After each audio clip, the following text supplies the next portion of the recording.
Saudações, equipe do CONIP, tá? Meu nome é Deni Paula. Eu vou apresentar um trabalho e esse trabalho tem o título de Uma análise da supercondutividade utilizando as equações de London. Tá bom? Vou só colocar isso aqui para cá. Certo? Então vamos começar, tá? Eu fiz essa apresentação, tá? Nesses moldes aqui, esse é o sumário. Vou começar com uma leve introdução, falar um pouco da teoria London, explicar o efeito Meissner, supercondutores, falar justamente o efeito Meissner pelas equações de London, conclusão e as minhas referências, certo? Então, seguindo essa introdução, eu acho bom a gente começar a entender o que são esses supercondutores, né? Porque para muita gente isso pode ser novo, né? O que seriam esses supercondutores? Eu peguei uma definição do livro Resnick, em que dizem que esse material supercondutor, né, aquele que conduz elétrons de uma maneira prontamente livre, né, ou seja, sem perda de energia, se não tem perda de energia, então esse material é visto como o condutor ideal, logo ele não apresenta resistência, certo? A resistência dele é nula. Desse modo, esse material não obedece à lei de Ohm. E para uma situação como essa, né, está justamente aqui, né, uma situação altamente precisa, né, e para isso acontecer as temperaturas têm que ser bem reduzidas, tá? Quem começou a respeito nesse estudo é o Heikki Onnes, tá? E ele percebeu isso que quando ele deixou, né, resfriou o hélio e colocou um material, né, um minério, né, no caso o mercúrio. Esse mercúrio apresentou justamente uma resistência nula, tá? Só que há uma margem de 4,2 Kelvin, né? E essa temperatura no qual um condutor é resfriado, para tornar-se supercondutor, a gente chama de temperatura crítica, certo? Bom, a teoria London, tá? Veio desses irmãos, né?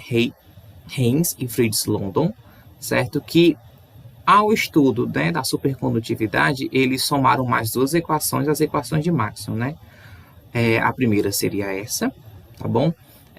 Existe um parâmetro aí, tanto para essa equação, né, do campo elétrico, quanto essa para o campo magnético, né? Que é justamente esse lambda L, né? O que seria isso, né? Justamente um fator novo, que é o comprimento de penetração London, que é visto, né, justamente por essa equação, tá? Condiz justamente disso a penetração London, certo? Esse fator é muito importante porque a penetração London condiz justamente para quando o material, né, que todo material vai nesse processo de supercondutividade ter uma reação, uma maneira para que ele torne supercondutor, né? E o parâmetro de penetração London é o que vai condizer com o tipo de material supercondutor ele é. Agora falando de efeito Meissner, né?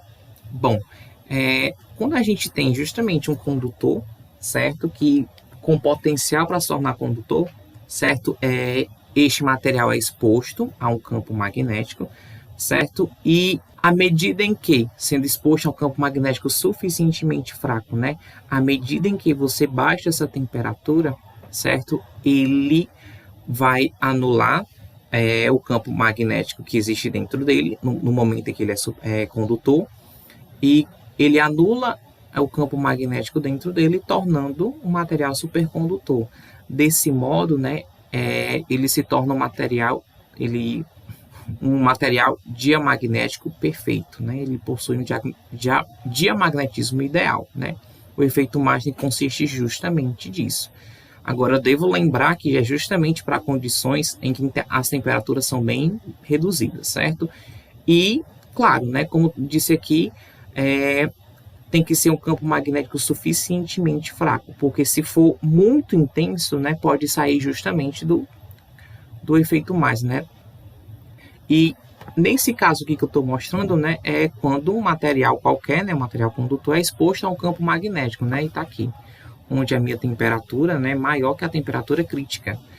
Agora, quando eu possuo o contrário, né, eu tenho uma temperatura crítica, né, já atingida, acontece justamente isso. O meu campo magnético aqui, ó, não existe no interior do material, né? Desse modo, o que implica, né? Talvez seja difícil de imaginar para outras pessoas que possam estar assistindo essa apresentação. Mas como eu tenho justamente uma anulação do campo magnético interno, né? Eu faço com que o material, inclusive, levite. Funciona desse jeito aqui. Certo? Então, falando de supercondutores, né? Eu tenho supercondutores do tipo 1, né? São aqueles materiais que são mais, como é que eu posso dizer, delicados, certo? Em que existe para uma temperatura crítica, né? Existe um campo magnético crítico, só que não tão intenso, né? São suficientemente fracos. E a equação que demonstra isso é justamente isso daqui, certo? Onde eu tenho justamente aqui um campo crítico, né? Esse HC, que está em função da minha temperatura, certo? Agora, para supercondutores do tipo 2. Isso aqui já é um pouquinho mais delicado de falar, no sentido de que no supercondutor de tipo 1 é mais fácil, por quê? Porque quando você muda, né, o campo magnético um pouco, né, ele pode sair do estado supercondutor, né? E não acarretando no efeito mais, né? E nos supercondutores do tipo 2, certo? Tem até aqui de forma bem resumida, ó, quando um campo magnético aplicado for maior que o meu campo crítico, né, tem-se o processo gradual da perda da supercondutividade, certo?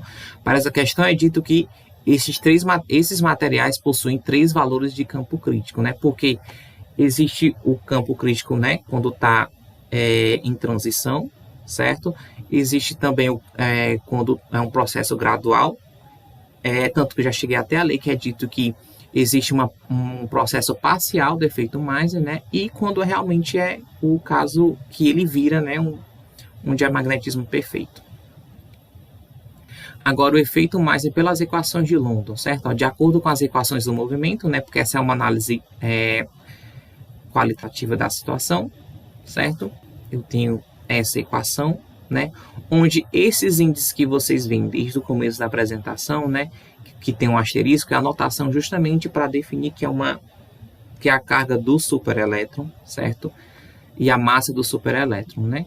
Ó, tá aqui onde m, e e a velocidade são respectivamente a massa, a carga e a velocidade das cargas supercondutoras, né? E associando justamente isso à densidade das partículas, né? Que é isso daqui, a densidade de corrente, né? Onde NS é a densidade da carga supercondutora. Quando eu associo essas equações, eu encontro essa daqui, tá bom? Onde essa é conhecida como a primeira equação de London. Agora, quando a gente aplica, né, essa equação na lei de Faraday, a gente pode chegar à segunda equação de London, né, com uma sua solução particular, que é essa daqui, certo? E esta equação condiz justamente com o efeito Meissner, certo? E, bom, posso concluir, né, na verdade, vendo esse trabalho aqui, pode concluir que o efeito Meissner pela teoria London, tá? Lembrando, não existe só a teoria London a respeito da supercondutividade, né? Tem a teoria da Landau e tem a teoria BCS, né? Mas, como o foco aqui é da teoria London, né? Inclusive escrevi no meu trabalho que existem outras, certo? Na tentativa de explicar o efeito Meissner, a equação London trata justamente o supercondutor de uma forma clássica, até porque vocês viram a lei de Newton aplicado para esse sistema, né? E nesse caso, ao analisar a supercondutividade, né, foi adicionar 2 equações às equações de Maxwell, né? E dependendo de cada material, é visto que existem dois tipos de supercondutores, né? O tipo 1, onde é mais sutil, e o tipo 2 existem 3 fases, né, para chegar no estado supercondutor, certo? E claro, o que define isso, né, um parâmetro importante nisso é a penetração London, né? Essas aqui são as minhas referências, tá? Inclusive, eu voltei hoje, né? E quando eu voltei, eu recebi essa notícia aqui. Saiu hoje a descoberta de um supercondutor, né? A temperatura mais próxima, né? Mais próxima da temperatura ambiente, né? Isso é muito importante, né? Ou seja, a física encaminhando aí seus passos, né? Chegando cada vez mais próximo. E como tenho dito, né? Não basta termos um bom espírito, o mais importante é aplicá-lo bem. Quem diz isso é René Descartes. E agradeço ao CONIPE, né, aos que estão assistindo essa apresentação. Tá bom? Um forte abraço.